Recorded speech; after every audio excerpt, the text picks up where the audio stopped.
For the last week that I've been heavily testing AT&T, it has been absolutely tremendous. Very clean network experience. Not jittery, not unstable, very fast and snappy. The uplink problem's been solved. Additional downlink throughput is provided. It's been really good. For 1 week, AT&T was faster than Verizon. You know, because Verizon had 60 megahertz of C-band on air. AT&T had 40. Verizon's got a tighter network grid in Cleveland than AT&T. Verizon's got lots of small cells. They've got mmWave nodes. They've upgraded more of the cell sites with C-band, right? So, you know, Verizon was just a much more, you know, capacitive, faster network, right? For basically like the last year, right? And then for a week, AT&T was like, yeah, we're the fastest. Yeah, we got more bandwidth on air. Cool, you know? And that was cool. It was good. I enjoyed it. So, yeah, but now that's changed. So let me show you guys something. I'm going to go back to my Twitter, aka X. I want to show you guys something. You guys can see I post a lot. All right, let's see here. This is a Verizon speed test. And you guys can see it's like 617 down and 132 up. This speed test was taken today. That speed test was taken this morning. That was one of my first 100 megahertz speed tests. So check this out. This was this morning. Verizon in the SMT HQ on the main level. 714 down, 58 up. Typically, before the 100 megahertz bandwidth change, when it was 60 megahertz, at this time in the morning, I would get about 300, 350, maybe 400 megabits downlink. Uplink, 30, 40. Just by changing the bandwidth, you could see the amount of throughput improvement that it did for Verizon's network.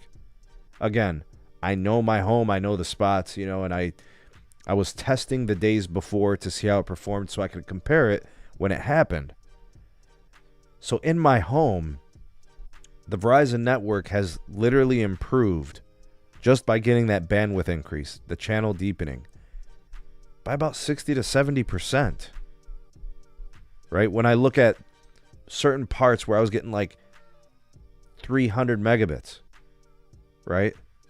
400 megabits. I mean, that's good throughput improvement. Uplink, doubling, going from like 30 to 60.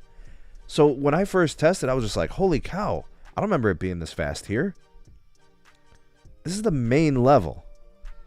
That's not even the top level. That's not the top floor.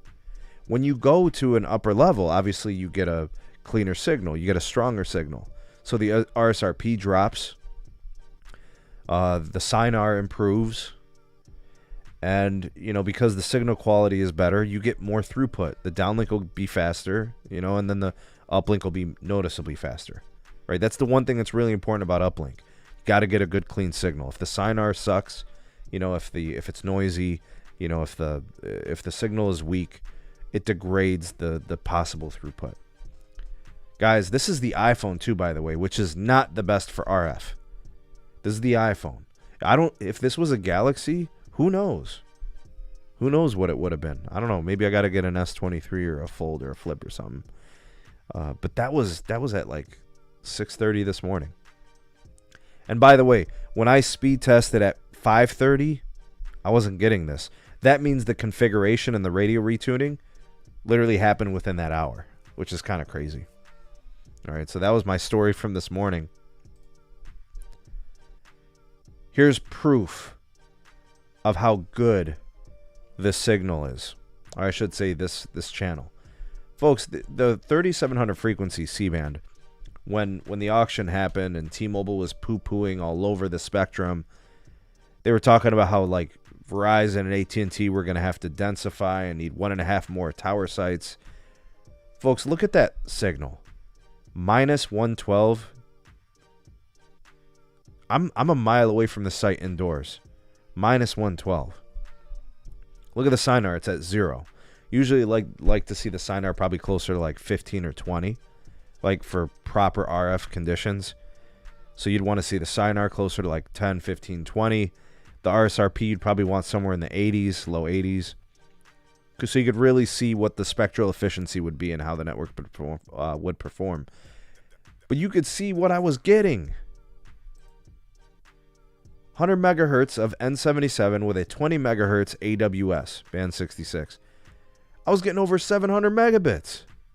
Almost 60 on the uplink. Here's a test when I was on the road.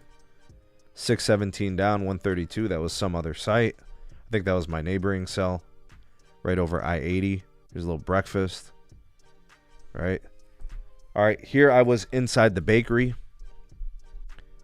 Indoors. Barely clinging on to signal. Remember, the same frequency that T-Mobile executives said was going to need more densification. 385 down, 11 up. With barely any signal. In the middle of the busy time of the morning. This was like 9 a.m., right? Rush hour and stuff like that. So there's usage on the network.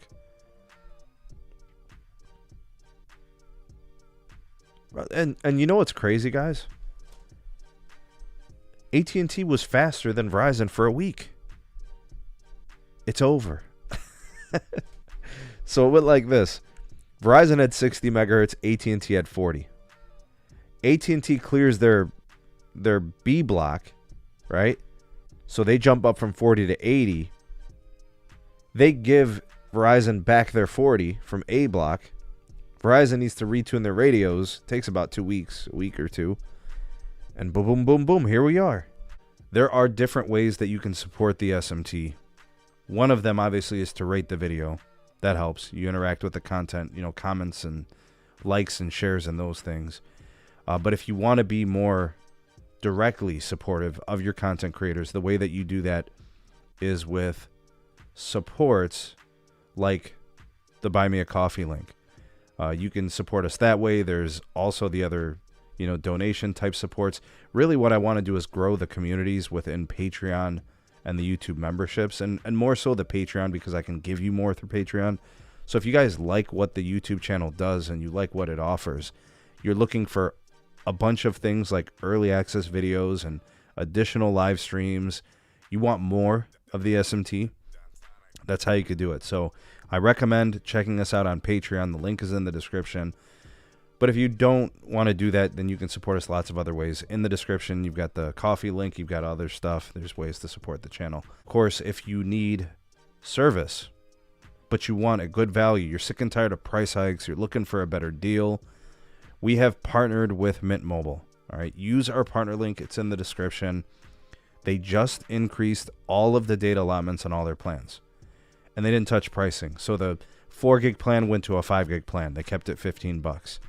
The 15 gig plan, right, used to be a 10 gig plan, right? And they kept it at $20 a month, right? So they added all this value, didn't even touch pricing.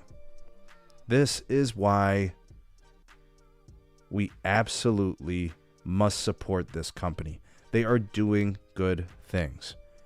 I mean, you tell me what carrier is doing this. What carrier gives you more for the same amount of money, right? All these other companies are raising pricing. T-Mobile just increased plan rates, right? Their new plans are more expensive. Verizon is historically known, AT&T historically known for slapping on increases to fees and additional fees and all those types of things. Mint Mobile's different.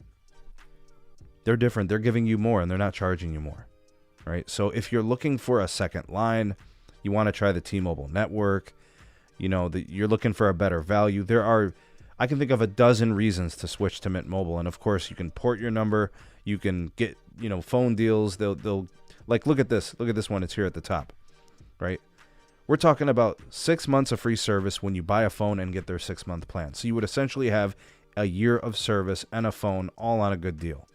Can't beat it. All right, links in the description. Use it. It's our unique partner link, and it will support the channel.